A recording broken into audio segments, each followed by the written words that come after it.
Hey everyone, I just wanted to do another one of these Wednesday videos with some announcements and then looking at a scripture together. So first, a couple of announcements. If you were part of our service this previous Sunday, I mentioned it then that this coming Sunday, May 31st, that we will not be able to have a live environment service together. There's a scheduled power outage here in the cusp, so most of us will be without power at that time. So we're not going to be able to have a live environment service, but through a couple of requests, I am putting a service together. It'll be available through our regular website, www.saddlebackchurch.ca. You can go there, go to the Listen tab and the current messages. There'll be a link, and that will be available anytime on the weekend. So whenever it works for you, there will be a service available. It will follow our reading plan. It'll look at John chapter 3. So you can read that. You can watch that service whenever it works for you. We just will not be able to have a live environment service together. So that's this coming weekend. I also mentioned that, with that though, I did want to say, if you missed last week, I really suggest and encourage you maybe to watch that first. Or even instead of this coming weeks. Last week, God, He really did something special. It was just such a good time together before Him. And if you missed that, I encourage you to watch that service. In that service, I also mentioned a few thoughts about our potential outlook for going forward as Saddleback Church, like about meeting together as Saddleback Church. As we're in this kind of middle ground in the whole COVID situation, as our provincial government is lifting some of the regulations, allowing groups under 50 to meet together, what might that look like for Saddleback? And so in case you missed that, you haven't caught it yet, I just want to reiterate, even though that's the case, it does not mean that we can just jump back to trying to make things as they were. We can't jump right back into life as it was and church as it was. There's still a lot of protocols. There's still a lot of regulations around those meetings. You still need enough space to be able to space out those 50 people. You need protocols in place to cover many aspects of it. And it's just that combined with our community. And there's still a lot of apprehension, a lot of nervousness in those around us that we want to take into consideration as well. And so it is not right back to meeting together in our building at this time. As the weather improves and as it has today, I'm loving this sunshine today on Wednesday here. As the weather improves, we're hoping maybe in June here we can have an outdoor service and where we can actually meet together, worship together, find encouragement and fellowship together. So stay tuned for details on that. We're hoping that will work out here in June. But at this time, we will not be able to start yet meeting in our building together. And so finally, I wanted to hit a Bible verse.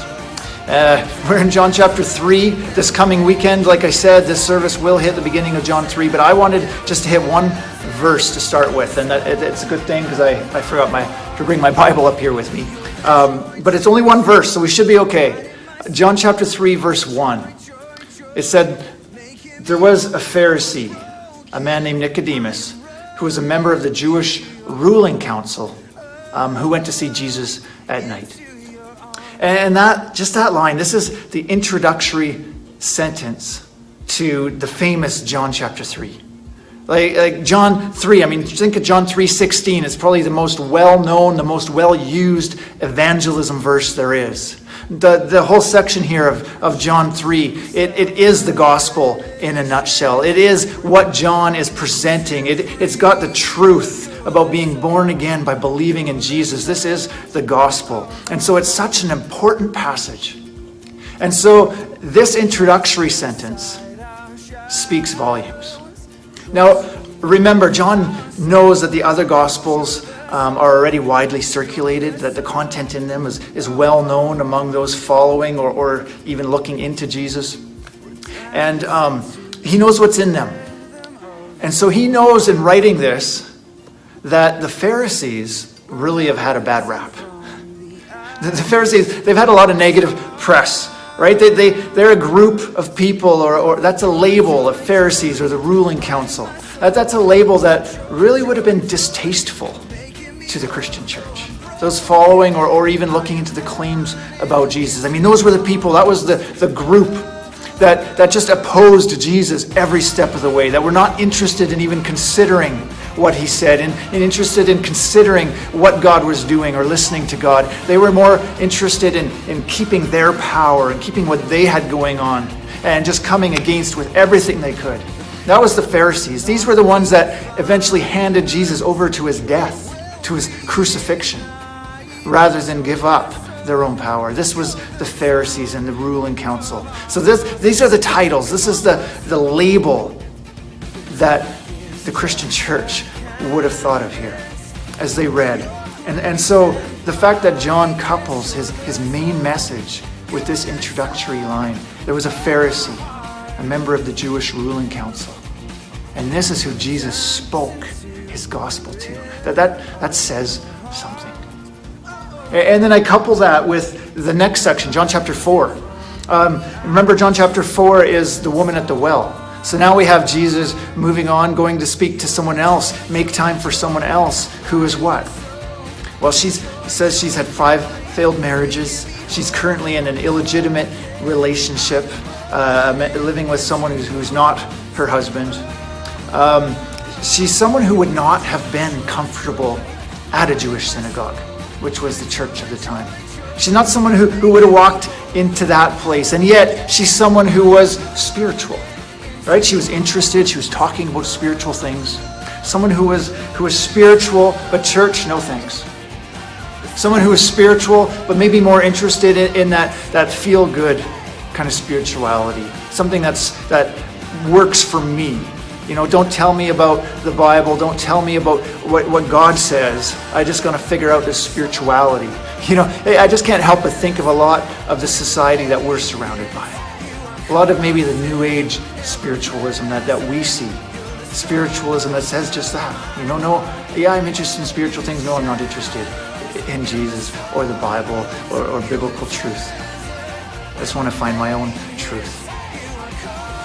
And so that's a group that maybe, again, in the Christian church, that label can sometimes be a bit distasteful.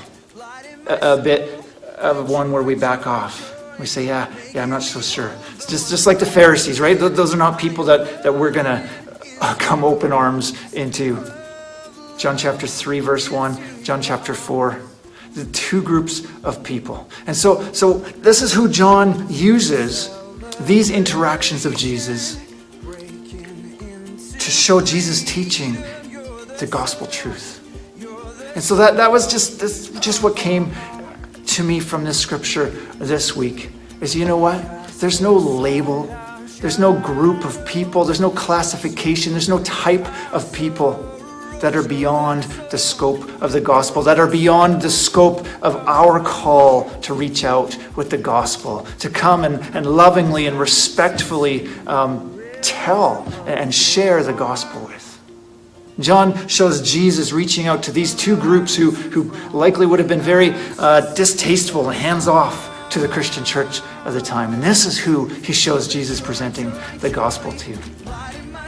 What about us? Do we say no? That label, that group, that classification of people, you know, we're going to back off. We're not going to go there. There's no group, no label, no people that are outside of the scope. So the next time that you see someone that maybe you would naturally want to shy away from, that you would say, no, I'm not going there. Think of Nicodemus. Think of John 3, right? John 3:16, the evangelism verse, starts out by saying there was a Pharisee, member of the Jewish ruling council, the people who opposed and handed Jesus over to death. And this is who Jesus reached out to. Lord, may you encourage and empower us to do the same. God bless you as you seek him this week.